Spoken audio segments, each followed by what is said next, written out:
Before we begin, a quick and important disclaimer.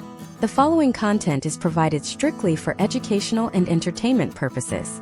It does not constitute legal, financial, or psychological advice. Divorce laws, tax implications, and social services vary significantly by state and individual circumstance. You should not rely on this video as a substitute for the counsel of a licensed attorney, certified financial planner, or mental health professional. Always conduct your own due diligence and consult with qualified experts regarding your specific situation. In the United States, every 36 seconds a marriage dissolves. While that statistic is often cited to illustrate the fragility of modern romance, it masks a much deeper, more complex cultural transformation. The rise of a multi-billion-dollar support ecosystem designed specifically for women navigating the aftermath of a split. For decades, the narrative of divorce was one of broken homes and shame. But we are currently witnessing a seismic shift where the end of a marriage is being rebranded as the Great Reset. We aren't just talking about a change in legal status. We are looking at a complete overhaul of female economic power, housing trends, and the very definition of the American family unit. But here is the part no one tells you. While the resources for women have exploded, the gap between those who navigate the system successfully and those who fall into a decade-long divorce trap has never been wider. If you think divorce is just about signing papers and splitting assets, you are missing the massive cultural engine that determines who thrives and who struggles in the modern U.S. economy. Today, we are peeling back the curtain on the cultural impact of divorce help for women in the USA. This isn't a surface-level overview. This is a masterclass in understanding the infrastructure, from divorce doulas to female-centric litigious strategies, that is reshaping the American landscape. By the end of this deep dive, you will understand the historical shift from isolation to community-based recovery, the economic reality of the silver splitters, and why the modern support system for women is both a lifeline and a high-stakes industry. We are solving the problem of information asymmetry, giving you the context needed to understand why this movement is one of the most significant social developments of the 21st century. To understand where we are, we must first look at the historical vacuum that existed prior to the 1970s. Before the passage of no-fault divorce laws, starting with California in 1969, a woman seeking to end a marriage often had to prove fault, adultery, cruelty, or abandonment. This created a culture of gatekeeping where help was rare and often came with heavy social stigma. Support for women was largely relegated to whispers in church basements or private, often judgmental, family circles.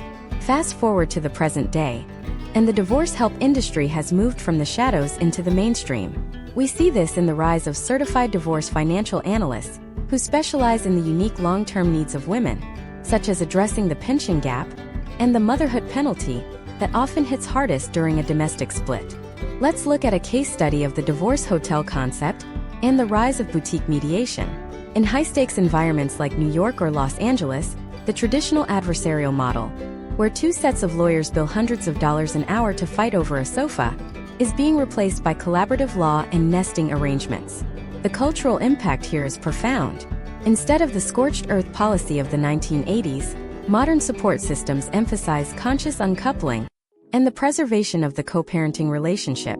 This shift isn't just about being nice, it's a calculated economic move. Data shows that high-conflict divorces can deplete a family's net worth by as much as 40%. By utilizing modern mediation help, women are increasingly able to preserve capital, ensuring that the household wealth remains available for the next generation rather than being liquidated by legal fees. Furthermore, we have to address the digital renaissance of divorce help. In the last decade, online platforms and support communities have democratized access to information that was once hidden behind a lawyer's retainer. These platforms provide everything from divorce calculators that help estimate child support to peer-to-peer forums where women share strategies on navigating the gray divorce phenomenon. Gray divorce, divorce among those over age 50, has doubled since the 1990s. The support systems for this demographic are particularly specialized, focusing on the preservation of Social Security benefits, healthcare transitions, and the emotional toll of re-entering the workforce or the dating market after 30 years of marriage. The cultural impact extends into the real estate market as well. We are seeing a rise in mommunes, or co-living spaces where divorced women pool their resources to buy property together. This is a direct response to the HELP movement, where financial advisors are suggesting creative housing solutions to combat the rising cost of living in American urban centers. When a woman has access to specialized divorce coaching, she is often encouraged to look past the immediate emotional desire to keep the family home, which is often an illiquid asset with high maintenance costs, and instead pivot toward a more sustainable long-term investment strategy. But why does this matter to the average American? Because the way women are supported during divorce dictates the health of the broader economy. Women control over $10 trillion in U.S. household assets, a number expected to triple by 2030. Much of this wealth transfer occurs during the dissolution of marriages. If the support system fails, if a woman doesn't have access to proper vocational training, credit-building help, or mental health resources, the ripple effect hits the tax base, the labor market, and the educational outcomes of children. Conversely, when the divorce help ecosystem works effectively, it facilitates a second act for millions of women who go on to start businesses, pursue higher education, and contribute to the GDP in ways they were unable to while in an unhappy or restrictive partnership. We also have to examine the rise of the divorce coach. Unlike a therapist who looks backward at the why, a divorce coach is a pragmatic partner who looks at the how. They help women manage the administrative burden of a split, organizing financial documents, preparing for depositions, and managing communication with an ex-partner through specialized apps like Our Family Wizard. This professionalization of the best friend role shows how the U.S. culture has commodified support into a streamlined, results-oriented service. It reflects a society that values efficiency and moving on as quickly as possible. However, it is vital to acknowledge the disparity in access. While high-net-worth individuals have access to private judges and luxury recovery retreats, women in lower socioeconomic brackets often rely on overextended legal aid clinics and nonprofit organizations. The cultural impact here is a widening divorce divide. Women with access to specialized help are statistically more likely to maintain their standard of living, while those without it face a significant risk of falling below the poverty line. This is why the modern push for unbundled legal services, where a woman can pay for just 1 hour of advice or just the filing of one specific document, is so revolutionary. It is an attempt to bridge the gap and make divorce help a universal right rather than a luxury good. In this deep dive, we are going to explore the 10 pillars of this cultural shift. We will look at the psychological transition from victim to victor, the mathematical reality of asset division in a volatile market, and the specific ways technology is being used to bypass traditional legal gatekeepers. We are entering an era where a woman's identity is no longer defined by her marital status, but by her ability to navigate the complex systems of modern American life. The help available today is the engine driving that independence. Let's get into the mechanics of how this system actually works and how it is changing the face of the American family forever. To understand the sheer magnitude of this cultural shift in 2026, we have to look at the evolution of the divorce help ecosystem as a response to the systemic financial vulnerabilities women have historically faced. Imagine a woman named Sarah living in a suburb of Chicago. It is early 2026, and after 15 years of marriage, she is facing the reality of a split. In 1996, Sarah might have been directed to a general practice attorney who would treat her case like a standard contract dispute. But today, the cultural infrastructure provides Sarah with something far more specialized: the divorce financial planner. This is not just a trend. It is a fundamental shift in how the American middle class preserves its wealth during a transition. The historical trend shows that women often experience a steeper decline in household income post-divorce compared to men. To combat this, the help available now focuses on the long-term valuation of non-liquid assets. We are seeing a rise in the use of qualified domestic relations orders, or QDROs, which are specialized legal instructions used to divide retirement benefits. In the past, a woman might have walked away with the family home but sacrificed her claim to a 401k or a pension, not realizing that the home comes with property taxes, maintenance costs, and zero growth potential, while the retirement account compounds over time. Modern divorce help for women emphasizes the math over the emotion. Case studies from 2025 indicate that women who utilize financial neutral mediators were 30% more likely to maintain their credit scores through the first 24 months of singlehood, compared to those who went through traditional litigation without financial advocacy.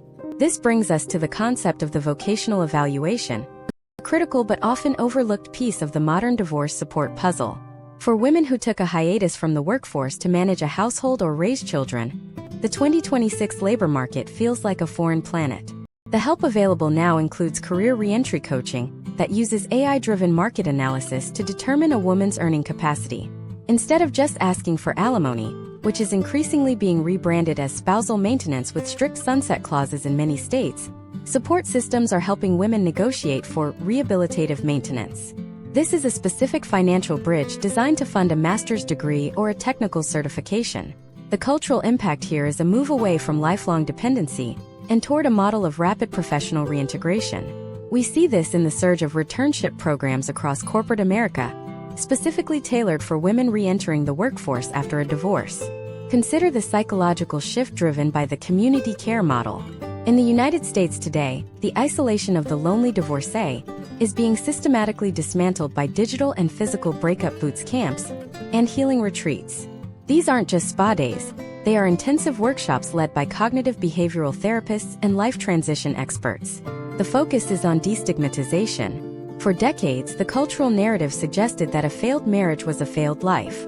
The current support industry has flipped that script, positioning divorce as a courageous act of self-reclamation. This is particularly evident in the rise of divorce registries.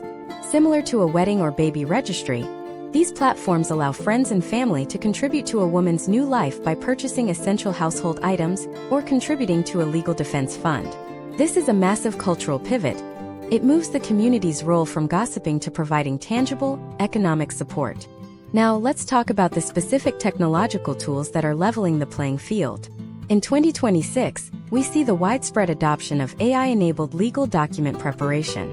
For a woman who cannot afford a $5,000 retainer, these tools offer a way to generate court-admissible documents for a fraction of the cost. This isn't just about saving money, it's about agency. By taking control of the paperwork, women are gaining a deeper understanding of their legal rights and the specific statutes of their state. We are seeing case studies where women in rural areas, far from major law firms, are using these digital resources to secure fair child support arrangements that would have been impossible to navigate alone just a decade ago. However, the cultural impact of this help isn't just about the individuals, it is about the children. The 2026 approach to divorce help places a heavy emphasis on child-centric mediation. We are moving away from the weekend dad model toward equitable co-parenting structures. The help available to women now includes access to co-parenting coordinators who act as a buffer to prevent conflict. These coordinators help draft parenting plans that are incredibly granular, covering everything from social media usage for the children to the specifics of extracurricular funding. This prevents the death by a thousand cuts style of post-divorce litigation that used to drain family resources for years. By resolving these details up front with professional help, women are able to provide a more stable emotional environment for their children, which historical trends suggest leads to better academic and social outcomes. The silver splitters or gray divorce demographic deserves a deeper look, because the help required here is fundamentally different. For a woman over 60, the cultural impact of divorce help is often a matter of literal survival. In 2026, specialized help for this group focuses on Social Security maximization. Many women are unaware that they may be eligible for benefits based on their ex-spouse's earnings record if the marriage lasted at least 10 years. The rise of elder divorce navigators is a direct response to this need. These professionals guide women through the complexities of Medicare, long-term care insurance, and the division of lifelong marital assets like vacation homes or family businesses. The goal is to prevent the feminization of poverty in old age. We also have to look at the impact on the housing market. The help ecosystem is currently driving a trend toward co-housing for divorcees. In cities like Austin, Denver, and Charlotte, we are seeing the emergence of housing developments specifically designed for single-parent households. These communities offer shared childcare, communal kitchens, and built-in support networks. This is a radical departure from the suburban isolation that defined the post-divorce experience in the late 20th century. By pooling resources, women are finding they can afford a higher standard of living than they could on their own, all while benefiting from a community that understands their specific challenges. The financial industry is also adapting. We are seeing the launch of transition-specific credit-building programs. Since many women in traditional marriages may have had their credit history tied primarily to their husband's accounts, a divorce can leave them credit invisible. Modern support systems include partnerships with fintech companies that help women establish their own credit identities quickly by reporting alternative data like rent and utility payments. This is a critical step in ensuring a woman can secure an apartment, a car loan, or a business license in her own name. The culmination of all these resources, the financial planning, the vocational training, the digital legal tools, and the community support, is creating a new archetype in American culture: the empowered transition. We are no longer looking at divorce as an end, but as a sophisticated, well-resourced beginning. But even with all this help, there is a hidden danger that many women overlook until it is too late. There is a specific legal and financial blind spot that can undo years of planning in a single afternoon. If you don't understand the step-down effect of asset liquidation, the very help you are receiving could lead to a tax liability that wipes out your settlement. And that leads us to a massive question. What happens when the help itself becomes an industry that profits from the length of the conflict? As we move into the next part of this deep dive, we have to look at the shadow side of the divorce industry.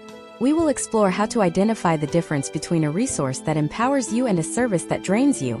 And we will reveal the specific tactics used by high-conflict professionals to keep cases open as long as possible. What is the one document every woman needs to see before she signs a retainer? And how are women in 2026 using pre-settlement audits to ensure their future is actually secure? The answers are changing the way we think about the law entirely. The reality of the divorce industry in 2026 is that it has become a highly sophisticated marketplace. And like any marketplace, it contains both high-value resources and predatory traps. We have to address the shadow side of the help ecosystem, the industry of manufactured conflict. Historical trends suggest that in an adversarial legal system, the longer a case stays in discovery and the more motions that are filed, the more revenue is generated for the professionals involved. This is where the concept of the pre-settlement audit becomes the most powerful tool in a woman's arsenal. Imagine a woman named Jennifer in Miami. Jennifer is high-achieving, but during her marriage, her spouse handled the complex investments. As she enters the divorce process, she is presented with a settlement offer that looks generous on the surface: a multi-million-dollar package including the primary residence and a portion of a brokerage account. Without a pre-settlement audit, Jennifer might sign that agreement, not realizing that the brokerage account is heavy with low-basis stocks that carry a massive deferred tax liability. The cultural impact of specialized divorce help in 2026 is that Jennifer now has access to forensic accountants who perform a friction test on the settlement. They look at the net value. They ask, after capital gains taxes, after the cost of selling the home, and after adjusting for inflation over the next 10 years, what is this actually worth? Case studies show that women who skip this audit phase often see their effective settlement value drop by as much as 20% within the first 5 years due to unforeseen tax consequences and liquidity issues. This brings us to the one document every woman needs to see before she signs a retainer: the task-based billing forecast. Traditionally, lawyers build in 6-minute increments with no clear end in sight. In 2026, the demand for transparency has forced a shift toward project-based estimations. A reputable firm or consultant should provide a roadmap that breaks the process into phases: filing, discovery, mediation, and finalization, with a range of potential outcomes for each. If a professional refuses to provide this, it is a significant red flag that the strategy may be designed to prioritize billable hours over a swift resolution. The cultural shift we are seeing is the rise of the divorce consumer. Women are no longer just clients. They are informed managers of a major life transition. This has led to the popularity of the unbundled legal services model. Instead of hiring a firm to handle every single phone call and email at $300 an hour, women are using help to handle only the high-stakes negotiations, while they use specialized software to manage the routine administrative tasks. This hybrid approach is a direct response to the historical trend of women being priced out of a fair trial. By managing the low-level data entry themselves, they preserve their budget for the moments that truly matter, like the valuation of a business or the structuring of a trust for their children. Let's look at a scenario involving the business valuation trap. In many modern American marriages, the most significant asset isn't the house. It's a family-owned LLC or a professional practice. In 2026, the help available to women includes shadow valuators. These are experts who work behind the scenes to verify the numbers provided by a spouse's legal team. Case studies have shown that without this secondary check, revenue is often normalized or hidden in ways that significantly undervalue the business. The cultural impact here is a move toward total financial transparency. Women are being taught to look for lifestyle audits, comparing a spouse's reported income against their actual spending habits. If the math doesn't add up, the support system provides the investigators to find out why. The role of the high-conflict personality specialist has also become a cornerstone of the 2026 support landscape. We are finally acknowledging that some divorces aren't just legal disagreements. They are psychological battlefields. For a woman dealing with an obstructive or narcissistic partner, the standard legal advice to just try and get along is not only useless, it's dangerous. Specialized help now includes communication firewalls. These are professionals and software tools that filter all correspondence, removing emotional triggers and focusing strictly on the logistics of the split. This reduces the legal noise that often leads to expensive and unnecessary court hearings.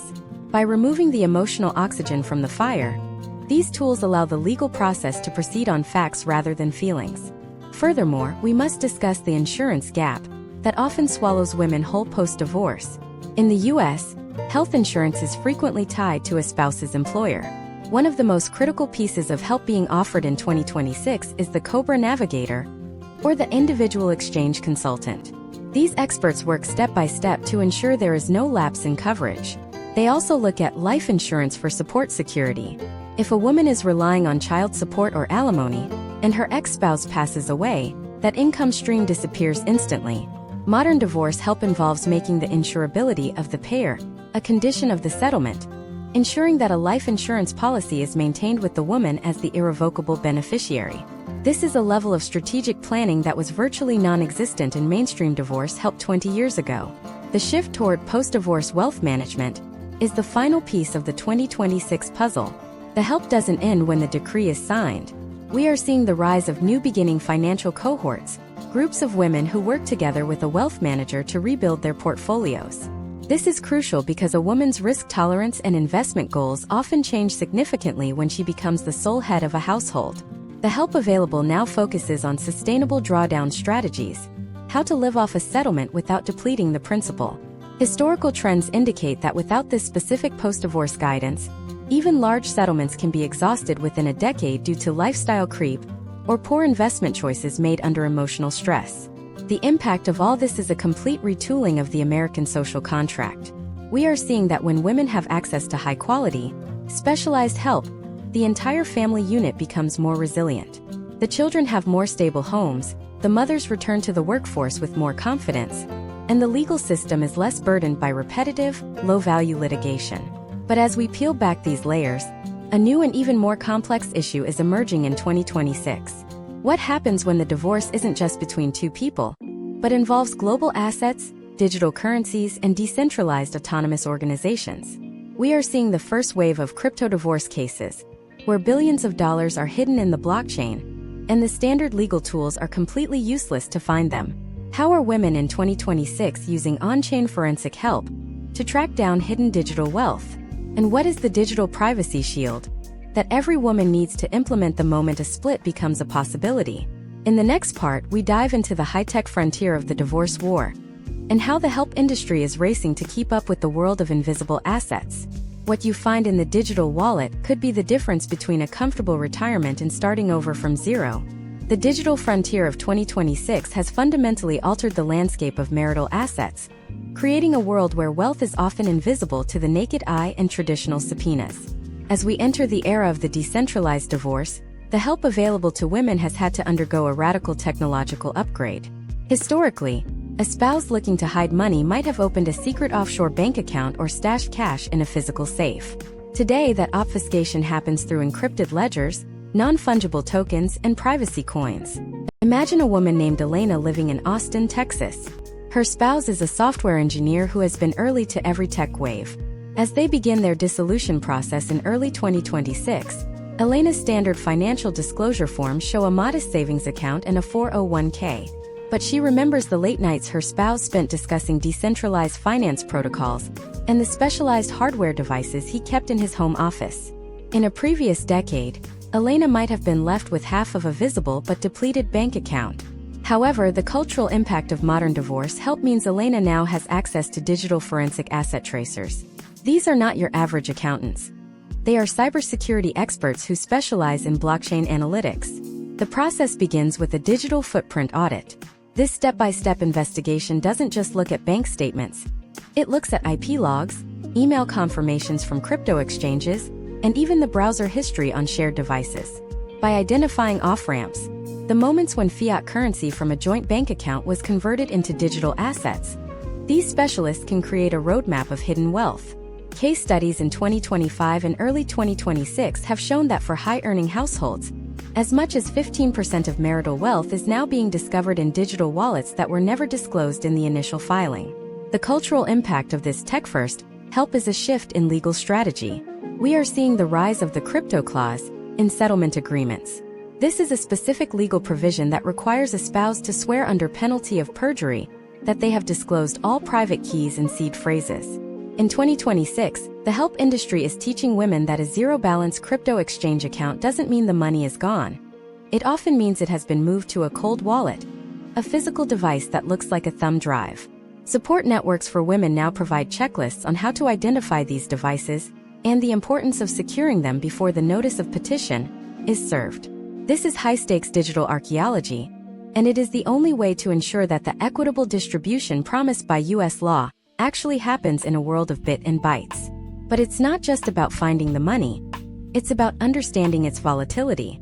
A major problem women face in 2026 is the valuation date dilemma. Digital assets can swing in value by 20% in a single afternoon. If a woman is awarded a specific number of tokens as part of her settlement, but the market crashes before the transfer is finalized, she could be left with pennies on the dollar. The specialized help available today involves derivative hedging for settlements. Financial advisors are working with women to structure agreements that award a specific dollar value equivalent at the time of transfer, or they use escrow smart contracts that automatically execute the split once certain legal conditions are met. This move toward automated, code-based settlements is reducing the need for expensive post-decree litigation, as the technology itself enforces the court's order. Beyond the blockchain, we have to address the digital privacy shield. In 2026, the first step of divorce help is often a cyber sanitization protocol. For many women, their digital lives are deeply intertwined with their spouses through shared family plans, synchronized cloud storage, and smart home ecosystems. Imagine the risk if a spouse can track a woman's location through a shared Find My app or monitor her private consultations with a lawyer via a shared home Wi-Fi log. Modern support systems now provide digital exit plans. This is a step-by-step guide on how to decouple digital identities.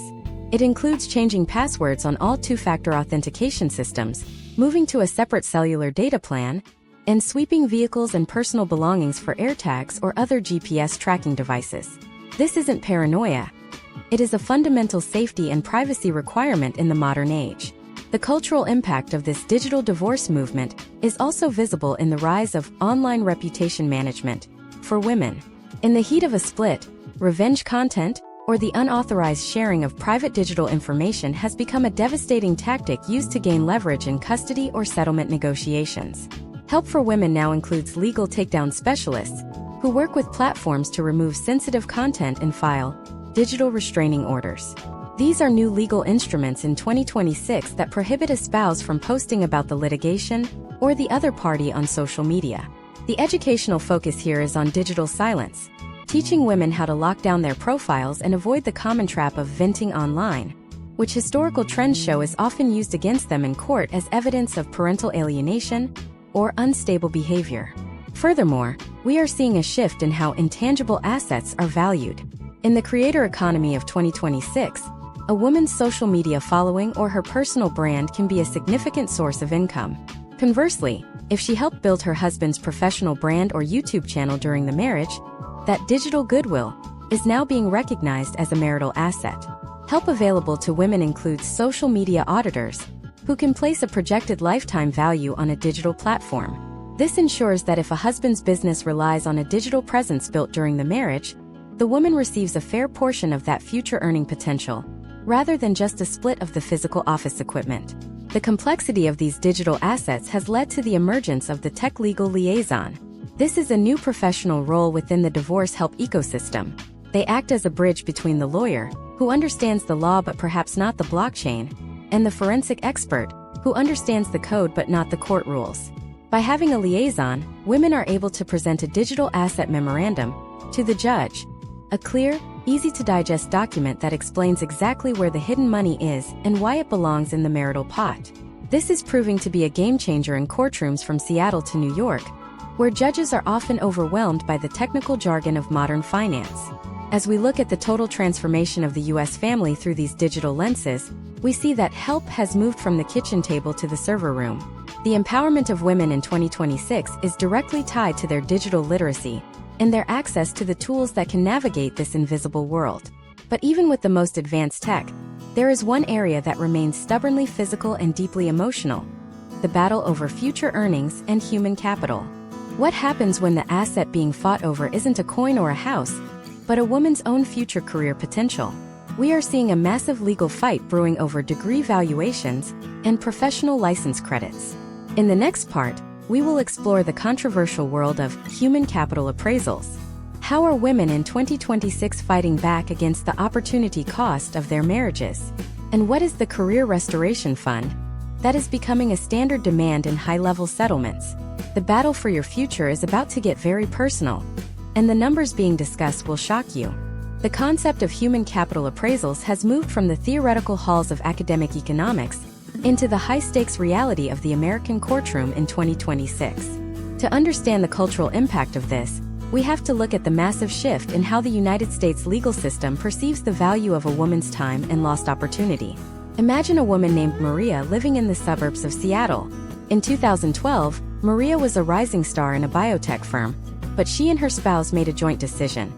She would step back from her career to manage the household and support his journey toward becoming a senior executive. For 14 years, Maria's professional growth was frozen. While her spouse's earning capacity increased by 400%, Maria's skills became dated, her professional network withered, and her market value plummeted. In the old model of divorce help, Maria might have been granted a few years of alimony and half of the tangible assets.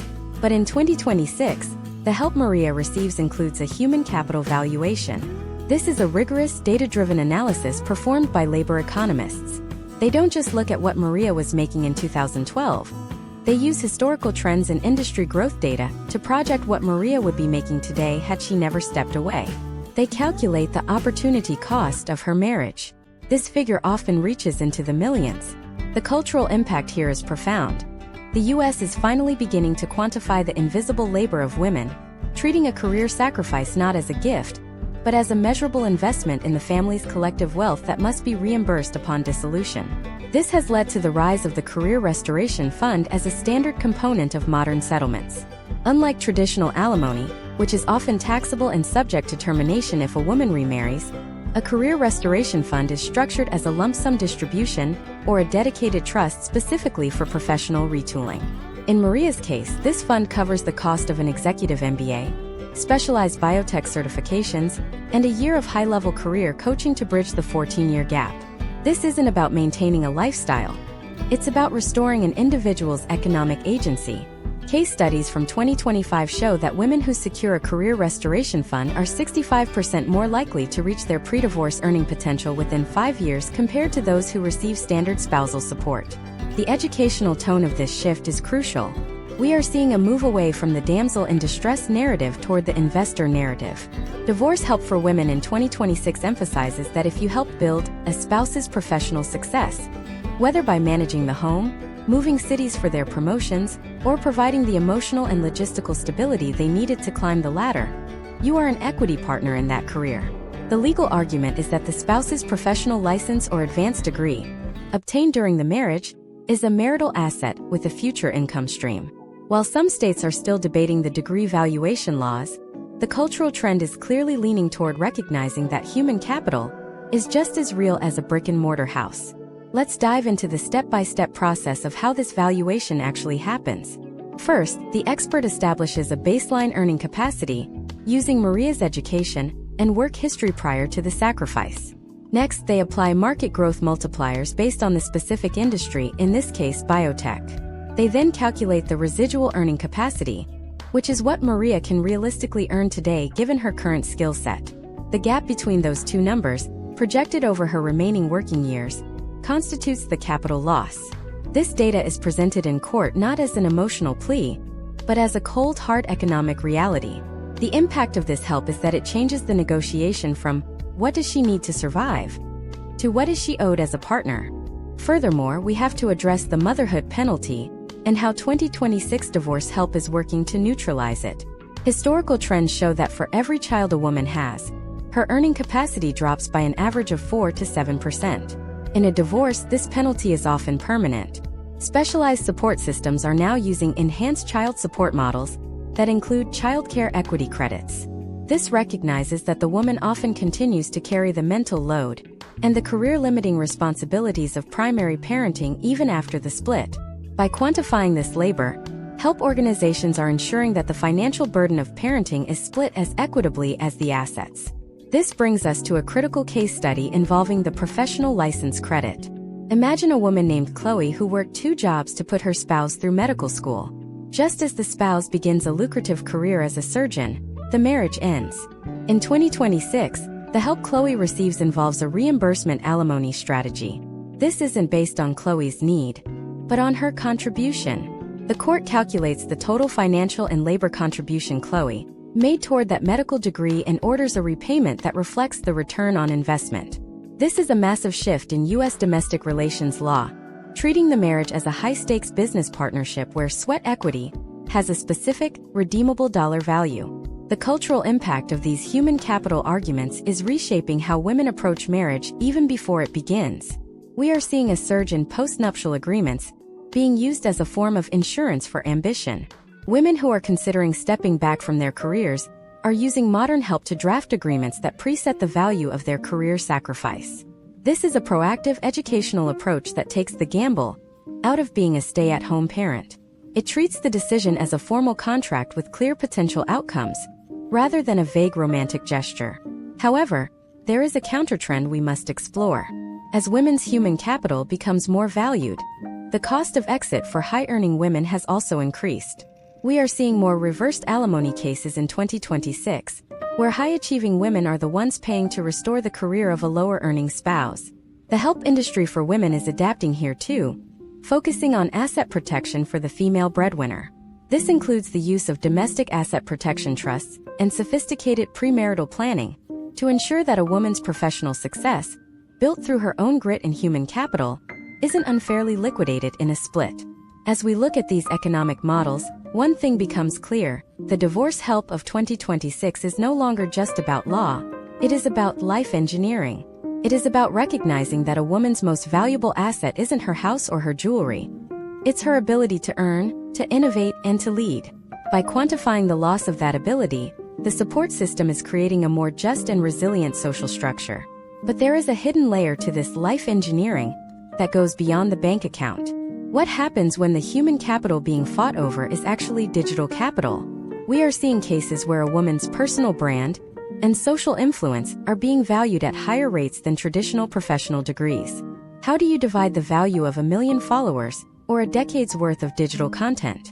And what is the social credit trap that could see a woman's future earnings garnished based on her digital reputation? In the next part, we explore the bizarre and terrifying world of social media divorce settlements and the influencer clauses that are becoming the new legal frontier. The value of your like might just be the most expensive thing you own. The shift into the realm of digital influence represents the most significant evolution in marital property law since the introduction of the no-fault era. In 2026, a woman's social media presence is no longer considered a mere hobby or a vanity project.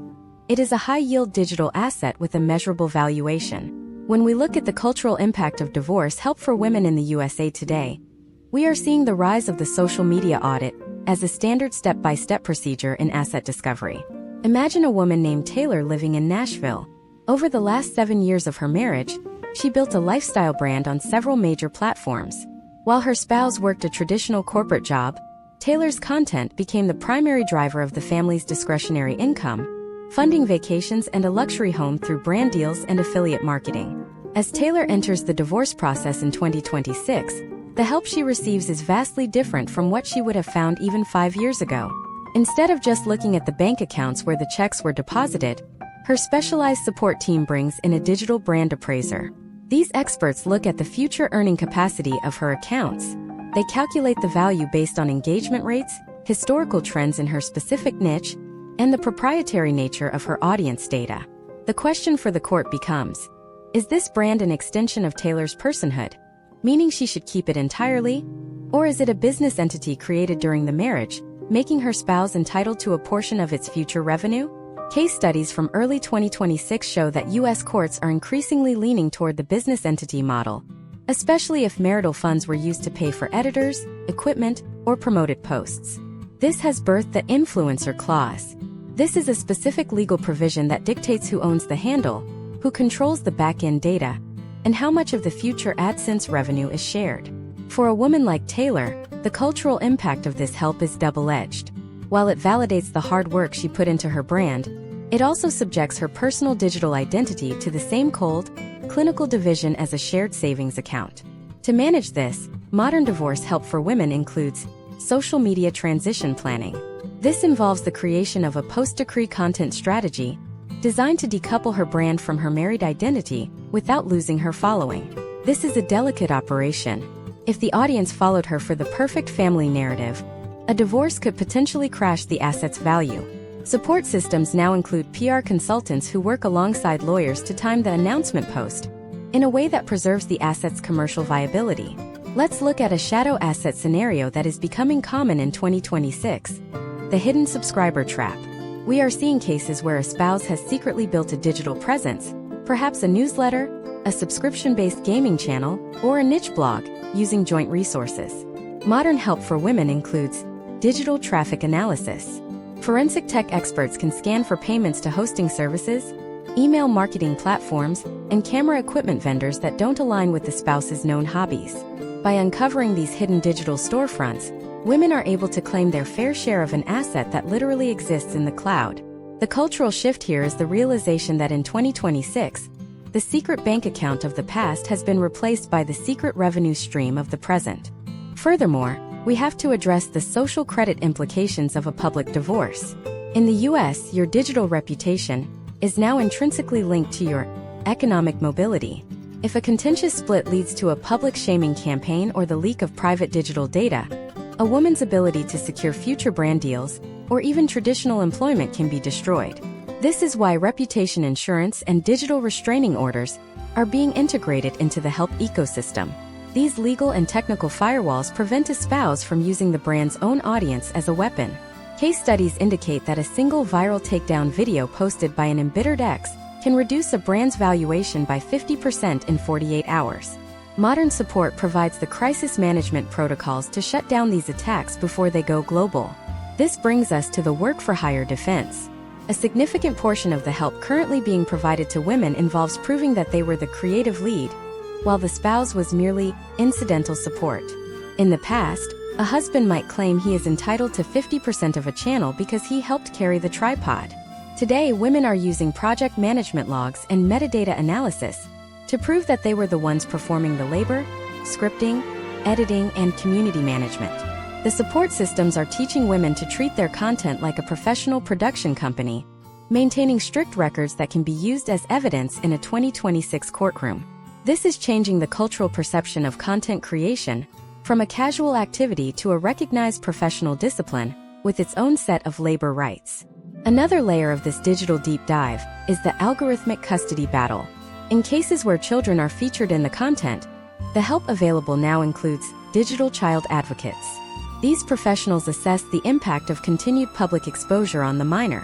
The settlement may include content blackout periods or strict rules on how a child's image can be monetized post-divorce. This is a massive cultural shift in the USA, where family vlogging has been a largely unregulated industry. Divorce help is now at the forefront of creating the digital privacy standards for the next generation, ensuring that a child's digital footprint isn't a bargaining chip in their parents' financial split. We are also seeing the rise of audience portability. If a woman is forced to give up her main handle as part of a settlement, help organizations are teaching her how to migrate her followers to a new platform. This involves sophisticated bridge content and legal protections that prevent the ex-spouse from suing for tortious interference or brand dilution. The goal is to ensure that even if the physical and digital assets are split, the human capital, the relationship with the audience, remains with the creator. This is a survival strategy for the 2026 economy, where your follower count is often more valuable than your credit score. The cultural impact of these resources cannot be overstated. By professionalizing the digital split, the help industry is giving women the tools to survive in an economy that increasingly rewards digital presence. But as we navigate this world of likes, shares, and valuations, we are beginning to see a new, more physical threat emerging. While the money is moving to the cloud, the law of the land is changing in a way that could trap women in a jurisdictional nightmare. What happens when your digital assets are in one state, your ex-spouse is in another, and the laws governing your divorce are from a decade that didn't even have smartphones? We are seeing a legal drift in the USA where state lines are becoming financial borders. How are women in 2026 using jurisdictional arbitrage to protect their wealth? And what is the state shopping strategy that could save you hundreds of thousands in taxes and legal fees, or cost you everything if you get it wrong? In the next part, we tackle the geographic trap and the zonal law tactics that are redefining the map of American divorce. Where you file is becoming more important than what you file. In the landscape of 2026, the concept of home has been fundamentally disrupted by the rise of remote work and the digital nomad lifestyle, leading to a phenomenon known as jurisdictional arbitrage. In the United States, divorce is not governed by a single federal mandate, but by a patchwork of 50 different sets of statutes, each with its own philosophy on what constitutes marital property and how it should be divided. This has created a geographic trap that can make or break a woman's financial future. Imagine a woman named Isabella who works as a senior consultant for a tech firm based in Palo Alto, but she and her spouse have spent the last 3 years splitting their time between a rental in Austin, Texas, and a family cottage in Michigan. As Isabella faces the reality of a divorce in May of 2026, the question of where she files is not just a logistical detail.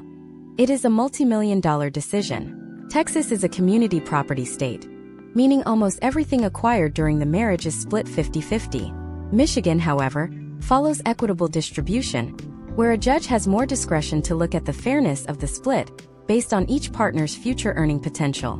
The help Isabella receives in 2026 includes a jurisdictional friction analysis. Specialized consultants work step by step to determine Isabella's domicile, her true legal home. They look at where she is registered to vote, where her car is titled, and where she spends the majority of her nights. Historical trends show that state shopping has become a sophisticated strategy for high-earning women who are looking to protect their premarital assets or secure a more favorable outcome for spousal support. In some states, alimony is almost non-existent. In others, it is robust and long-lasting. By understanding the zonal law tactics, Isabella can position her filing in a way that aligns with her long-term stability. This brings us to the tax nexus problem. In 2026, the IRS has become increasingly aggressive in tracking state-level tax avoidance, and a divorce filing often acts as a massive red flag. If Isabella files in a state with no income tax, like Texas or Florida, but her ex-spouse claims they were actually residents of a high-tax state like New York or California, the resulting audit could devour the very assets they are fighting over. Modern divorce help now includes a nexus auditor, who ensures that the jurisdictional strategy does not trigger a catastrophic tax liability. This is a level of zonal planning that requires months of preparation before a single legal document is even signed. We are seeing case studies where women are advised to establish a cooling-off residency in a specific state for 6 months to a year just to qualify for that state's more favorable property laws. The cultural impact of this geographic fluidity is the rise of divorce tourism within the U.S. borders. While the term sounds cynical, the reality is a pragmatic response to outdated laws. For example, some states still use fault-based frameworks for determining the division of digital assets or the impact of infidelity on a settlement. A woman in 2026 might find herself trapped in a legal system that was designed in the 1970s. The specialized help available today provides a legal modernity map, ranking states based on how well their judges understand crypto, remote work equity, and the valuation of human capital that we discussed earlier. This is not about cheating the system. It is about finding a court that speaks the language of the modern economy. Consider the remote custody nightmare.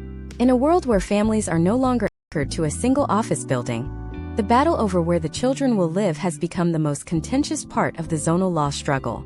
In 2026, the Uniform Child Custody Jurisdiction and Enforcement Act, or UCCJA, is the primary tool used by help organizations to protect women from jurisdictional kidnapping, where a spouse moves a child to a different state specifically to file for custody in a more father-friendly or mother-friendly court.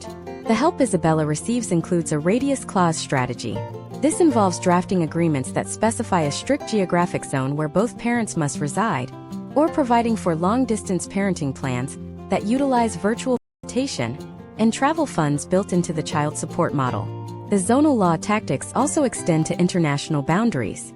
For women in the U.S. married to foreign nationals, the help available in 2026 includes Hague Convention specialists. These experts deal with the terrifying potential outcome of a spouse fleeing the country with marital assets or children. They use international asset freezes and mirror orders, legal documents issued in two different countries that reflect and enforce the same terms. The cultural shift here is that the U.S. support system is no longer insular. It recognizes that the modern American family is often a global entity, and the help must be able to operate across borders. But there is a specific geographic trap that many women miss: the county line variance. Even within the same state, different counties can have wildly different local rules. One county judge might be known for strictly following a specific alimony formula, while a judge in the neighboring county might be known for a more equitable and flexible approach. In 2026, help for women includes judicial analytics. By using AI to scan thousands of past rulings from specific judges, consultants can predict potential outcomes with a high degree of accuracy. This data allows a woman to decide whether to push for a settlement or take her chances in a specific courtroom. This is the ultimate guerrilla law tactic, using big data to navigate the small-town politics of the local courthouse. The historical trend we are observing is that the law of the land is becoming the law of the data. If you have the data on which jurisdiction favors your specific set of facts, whether you are a high earner, a stay-at-home parent, or a business owner, you can choose your battlefield. This has led to a jurisdictional race, where the first person to file in the right state or county gains a massive strategic advantage. Support systems for women are now emphasizing the importance of pre-filing secrecy to ensure that the spouse doesn't win the race to the courthouse and lock the case into a disadvantageous jurisdiction. The cultural impact of these tactics is a move toward domestic pre-planning. We are seeing more women consult with jurisdictional strategists long before they are even sure they want a divorce. They are learning how to ground their assets in favorable zones. This proactive approach is a direct result of the help movement, which has taught women that the law is not a static set of rules, but a dynamic system that can be navigated with the right information. As we look at the map of the United States through this lens, we see a country divided not just by politics, but by the cost of exit. The help is the compass that allows women to find the path to the most stable future. But as we move toward the final stages of this masterclass, we have to address the most radioactive topic in the entire divorce ecosystem: the insurance and health trap. What happens when your split doesn't just cost you your house, but your actual physical and mental health? We are seeing a crisis in the USA where divorce-induced health decline is becoming a measurable economic drain. How are women in 2026 using medical advocacy help to protect their biology during the split? And what is the wellness clause that is saving lives by making self-care a legally mandated and funded part of the settlement? In the next part, we dive into the biological cost of divorce and the help that is finally treating the woman as a human being, not just a legal file. The biological cost of divorce is perhaps the most overlooked variable in the entire American legal system. Yet in 2026, we are seeing a massive cultural pivot toward addressing what specialists call the physiological debt of marital dissolution. For decades, the U.S. court system treated divorce like a corporate merger or a property liquidation, ignoring the fact that the human body does not distinguish between a legal battle and a life-threatening predator. Historical trends indicate that women going through high-conflict divorces face a significant increase in systemic inflammation, cortisol dysregulation, and a weakened immune response. Imagine a woman named Catherine living in Charlotte, North Carolina. Catherine is 42, and for the last 18 months, she has been in a grueling litigation process over a family estate.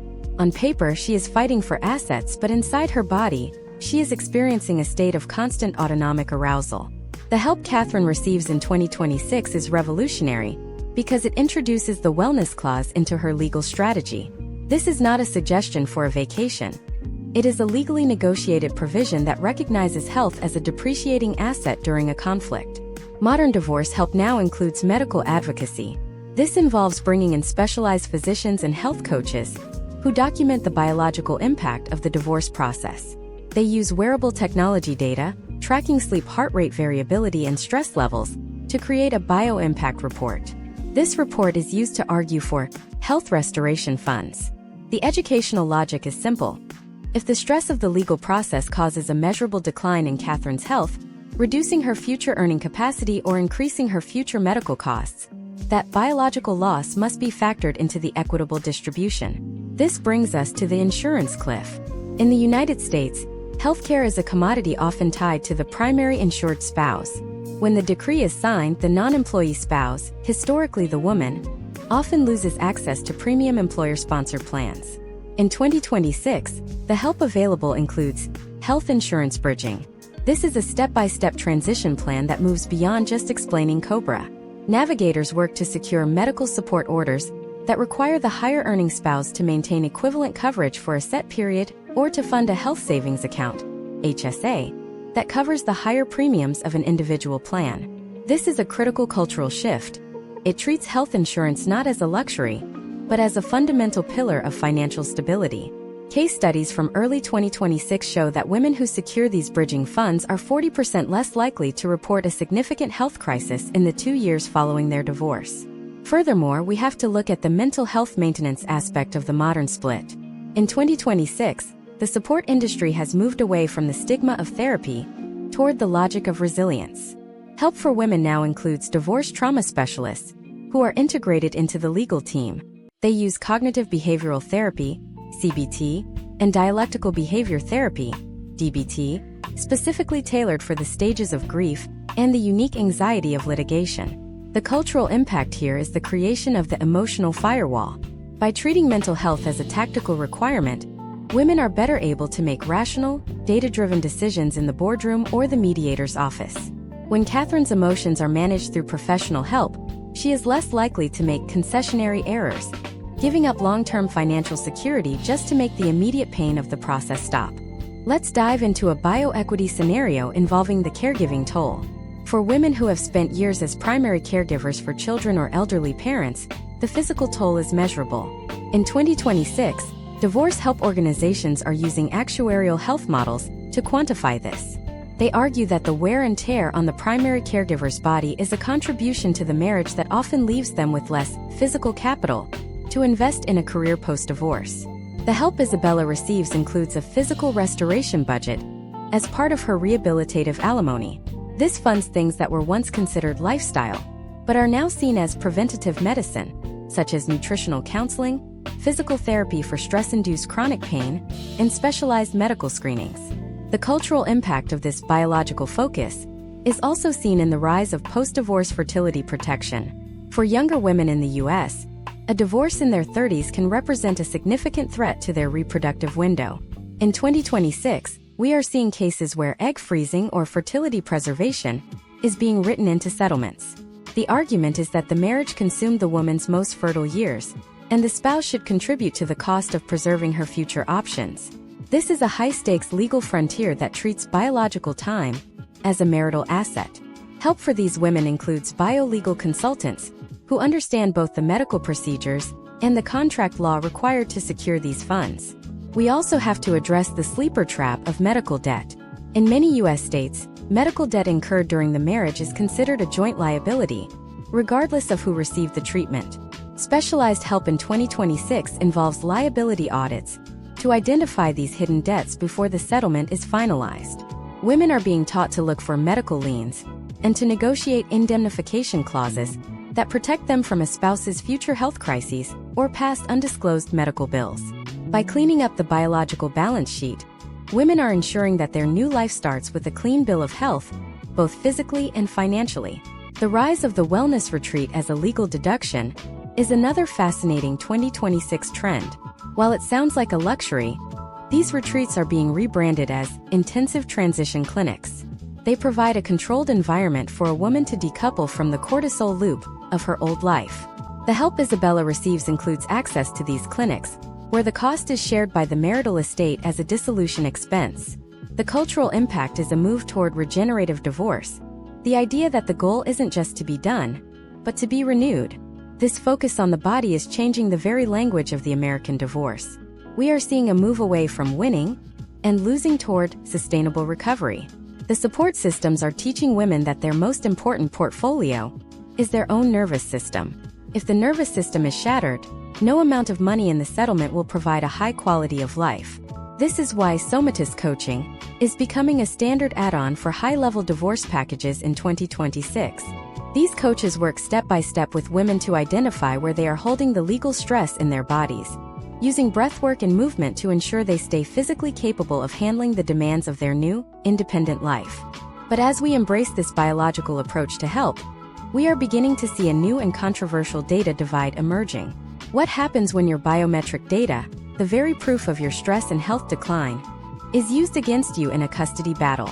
We are seeing the first wave of biometric custody wars, where a spouse's sleep data, or heart rate logs, are subpoenaed to prove they are emotionally unfit to parent. How are women in 2026 using data privacy shields to protect their biological information from being weaponized in court? And what is the fitness to parent audit that is replacing the old psychological evaluations? In the next part, we tackle the weaponization of data and the privacy war that is redefining the battle for the children. The very tools meant to help you might be the ones that take your children away. The weaponization of data in the 2026 American divorce landscape has created a digital battlefield where the very technology designed to empower women is being turned into a forensic tool for character assassination. In previous decades, a custody battle relied on hearsay, worker observations, and perhaps a few angry emails. Today, we are seeing the rise of the biometric subpoena. Imagine a woman named Sophia living in Seattle. Sophia has used a high-end wellness ring and a smart sleep mattress for years to manage her high-pressure career and her responsibilities as a mother. As she enters a contested custody battle in mid-2026, her spouse's legal team files a discovery motion for 3 years of her biometric data. Their argument is cold and calculated. They want to use her sleep logs to prove that her late-night work habits or her stress-induced insomnia make her a cognitively impaired, and therefore unfit, primary caregiver. The cultural impact of this is the emergence of the privacy war. The help Sophia receives now includes a digital privacy advocate, a specialized consultant who works alongside her attorney to file protective orders for biometric data. This is a new legal frontier in the United States. These advocates argue that heart rate variability, sleep cycles, and even menstrual tracking data constitute a digital DNA that should be protected under the Fourth Amendment. However, historical trends in 2025 and 2026 show that judges are increasingly divided on whether this data is private medical info or admissible evidence of lifestyle habits. The help available to women now involves a step-by-step digital lockdown. This isn't about hiding the truth, it is about data hygiene. Specialists teach women how to audit their smart homes, from thermostats that track when you are home to voice assistants that may have recorded private conversations, to ensure that their domestic life isn't being surreptitiously harvested by a spouse to build a narrative of neglect. This brings us to the AI-enhanced fitness to parent audit. In 2026, the traditional psychological evaluation is being supplemented and sometimes replaced by algorithmic behavior analysis. Case studies indicate that courts are experimenting with software that analyzes thousands of text messages, social media posts, and even tone of voice in recorded calls to create a stability profile. For a woman like Sophia, the help available includes counter-algorithmic coaching. This involves training on how to communicate in a high-conflict digital environment. The goal is to ensure that every digital interaction is court-ready, neutral, brief, and focused strictly on the logistics of the children. By understanding how the AI reads conflict, Sophia can avoid the tone traps that might flag her as uncooperative or emotionally volatile in a machine-generated report. Furthermore, we must address the geofencing of parenting. In 2026, many U.S. custody agreements now include digital boundary clauses. These are help-driven legal structures that use GPS data to enforce no-contact zones. If a split is particularly contentious, the court may mandate the use of apps that only allow the exchange of children when both parents are verified to be at a specific GPS coordinate, reducing the opportunity for drive-by harassment or verbal altercations. The cultural shift here is the automation of boundaries. We are moving away from trusting people to behave and toward trusting smart contracts to monitor behavior. While this provides a layer of safety for women, it also creates a digital panopticon, where every movement is logged and potentially used as leverage in future litigation. Let's look at a social credit scenario involving educational advocacy. In 2026, a child's digital school portal, platforms like Canvas or Google Classroom, has become a primary site of conflict. Support systems for women now include academic navigators, who ensure that the mother's digital access to the child's progress is not throttled or manipulated by the other parent. We are seeing cases where a spouse might unenroll a mother from school notifications to make it appear she is uninvolved. The help Isabella receives includes the Digital Parity Order, which legally mandates that both parents have identical, non-revocable administrative rights to all of the child's digital life, from medical portals to gaming accounts. This is a crucial piece of 2026 divorce help because digital erasure is the new form of parental alienation. The cultural impact of this weaponized data is also seen in the financial tracking of parenting. Modern support services are teaching women to use expense partitioning software. In the US, child support is often a point of massive friction. Help organizations now provide tools that track every penny spent on the child, from a $5 soccer snack to a $1,000 orthodontist bill, and automatically upload the receipt to a shared, uneditable ledger. This financial transparency protects women from accusations of misusing support funds, a common tactic used to lower payments. By having a verified parenting audit ready for the court, women can shut down these financial attacks before they gain traction. However, the privacy war has a darker side: the deepfake defense. In 2026, the ease of generating AI-manipulated audio and video has made it possible for a spouse to create evidence of a woman's misconduct. The help available to women now includes digital authentication forensic specialists. These experts use digital watermarking and blockchain timestamping to prove that a video or recording is authentic, or to expose a fake. This is a high-stakes technological arms race. For a woman in a custody battle, the ability to prove that a leaked audio recording was AI-generated is the difference between keeping her children and losing them. The support ecosystem is racing to provide media verification training to lawyers and judges who are often ill-equipped to handle the nuances of synthetic media. This leads us to the rise of the privacy trust. For high-net-worth women, divorce help in 2026 involves moving their entire digital identity into a legal trust. This trust owns the social media handles, the cloud storage, and the biometric data, making it much harder for a spouse to subpoena the information individually. It treats privacy as a tangible asset that must be protected with the same level of legal complexity as a multi-million-dollar real estate portfolio. This reflects a broader American cultural realization. In the age of big data, your private self is your most vulnerable flank. The impact of these privacy war tactics is a complete redefinition of the best interests of the child. In 2026, a good parent is not just someone who is loving and present. It is someone who can maintain a clean digital record and protect their child's data privacy from the fallout of the marriage. The help industry is now the primary educator in this new form of digital parenting. Women are being taught that their digital footprint is a legal document that never expires, and that data protection is the ultimate act of maternal care. As we reach the final stages of this deep dive, we have seen how help has transformed from emotional support to high-tech warfare. But there is one final overarching cultural shift that ties all of this together. We are moving toward the era of the permanent transition. Divorce is no longer a one-time event. It is a life cycle of adjustments. How are women in 2026 using continuous help models to navigate the next 20 years of their lives? And what is the legacy strategy that ensures the divorce wealth actually makes it to the next generation? In our final part, we conclude this masterclass by revealing the new American matriarchy and the long-term cultural legacy of the women who refused to just get by and instead chose to get ahead. The final piece of the puzzle is about more than just you. It's about the world your children will inherit. The rise of what sociologists are now calling the new American matriarchy is the culmination of decades of evolving support systems that have moved from reactive crisis management to proactive legacy building. In 2026, we are observing a historic shift where the dissolution of a marriage is no longer viewed as a subtraction of wealth or status, but as a strategic reallocation of assets into female-led households. This cultural legacy is built on the foundation of long-term continuity help. Imagine a woman named Diane living in Denver. After her divorce was finalized in 2024, she didn't just walk away with a settlement. She walked away with a multi-generational transition plan.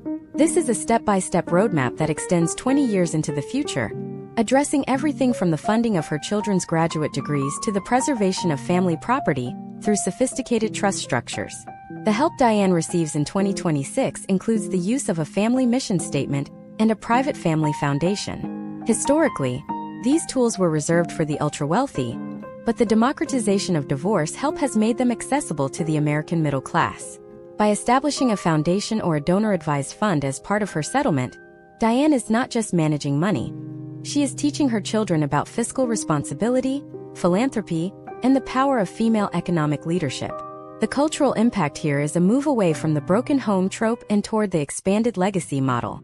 Case studies indicate that children raised in these high-resource, high-intent single-parent households often show higher levels of financial literacy and resilience because they are active participants in the family's economic reboot. This leads us to the concept of the post-divorce estate audit. In 2026, the work is not over when the judge signs the decree. Help organizations now emphasize a mandatory Day 366 review. This is a comprehensive look at the one-year anniversary of the split to ensure that all step-up and basis tax advantages were captured, that beneficiary designations on every single insurance policy and retirement account were updated, and that the new estate plan is fully funded. Historical trends show that the second wave of loss often happens 3 to 5 years post-divorce when a woman realizes she missed a critical filing deadline or left a survivorship clause active on an old policy that benefits her ex-spouse rather than her children. Modern help is designed to prevent this by providing a legacy concierge, a professional who manages the administrative tail of the divorce for the first 5 years. Furthermore, we must address the new social contract of the 2026 divorcee. We are seeing a surge in collaborative legacy planning, where ex-spouses, despite their personal differences, utilize neutral family offices to manage their children's inheritance together. This is a radical cultural departure from the adversarial model. The help available to women now includes co-parenting wealth advisors, who facilitate joint meetings focused strictly on the children's financial future.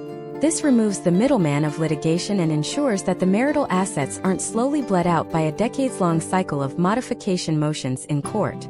The educational tone of this help focuses on the compound interest of cooperation. By avoiding court, the family preserves capital that can be used to fund a first home down payment grant for the children, creating a tangible legacy of the parents' ability to prioritize the next generation over their own past grievances. Consider the digital heritage aspect of the new American matriarchy. In 2026, our lives are recorded in terabytes of data, photos, videos, and digital communications. A major part of the legacy help provided to women today is the Digital Asset Preservation Protocol. This involves the use of digital vaults, where a woman can curate and protect the family's digital history, ensuring that the narrative of the children's lives is preserved. This is a vital psychological resource. It prevents a digital erasure of the family's history and provides the children with a coherent sense of identity that spans both the pre-divorce and post-divorce eras. The cultural shift here is the recognition that information wealth is just as important as financial wealth. We also have to look at the vocational legacy of the 2026 woman. As women use career restoration funds to launch businesses and reach the C-suite, they are creating a new professional roadmap for their daughters and sons. The help they receive includes entrepreneurial mentorship, specifically for divorced founders. We are seeing a high concentration of successful startups founded by women in the 3 to 5 years following a divorce. Why? Because the process of navigating a complex legal and financial split is, in many ways, an intensive course in CEO training. It requires negotiation, data analysis, risk management, and extreme resilience. The cultural impact is that divorced woman is becoming a shorthand for expert systems manager. This brings us to the health as heritage movement. By utilizing the wellness clauses and bioequity strategies we discussed earlier, women are modeling a new relationship with health and stress for their children. They are teaching the next generation that biological sovereignty is a right, not a luxury. In 2026, help organizations are seeing a trend where the children of these resource divorces are more likely to utilize preventative healthcare and mental health services, breaking the cycle of generational trauma that historically followed a family split. The legacy here is a healthier, more emotionally intelligent workforce and citizenry. However, the final piece of the 2026 masterclass is the community of practice. The help movement has created a massive nationwide network of women who act as succession partners for one another. Whether it's through co-housing cooperatives or private investment circles, divorced women are pooling their collective settlement capital to build new economic engines. They are buying commercial real estate together, funding one another's ventures, and creating a shadow economy that is resilient to the traditional market fluctuations that often hurt single-earner households. The cultural legacy is the economic fortress. By refusing to be isolated, these women are building a society where the end of a marriage is simply the beginning of a dynasty. The impact of these 10 pillars, from forensic digital tracking to biological restoration and jurisdictional arbitrage, is a total reimagining of the American social fabric. The help was never just about getting through a tough time. It was about the professionalization of the female transition. In 2026, the divorce industry has been disrupted by the empowerment infrastructure. Women are no longer victims of a system. They are the architects of a new one. This masterclass has shown that while the legal and financial challenges are vast, the tools available to meet them are even more powerful. As we look toward the future, the question is no longer how will she survive, but how far will she go? The data is clear, the historical trends are undeniable, and the case studies of women like Sarah, Maria, and Isabella provide a blueprint for a new era. The American family is changing, but through the lens of sophisticated, well-resourced help, that change is becoming a story of strength, wealth, and a lasting legacy. The new American matriarchy is here, and it is built on the foundations of the women who decided that their second act would be their greatest performance yet. The puzzle is complete, the roadmap is clear, and the future is yours to command.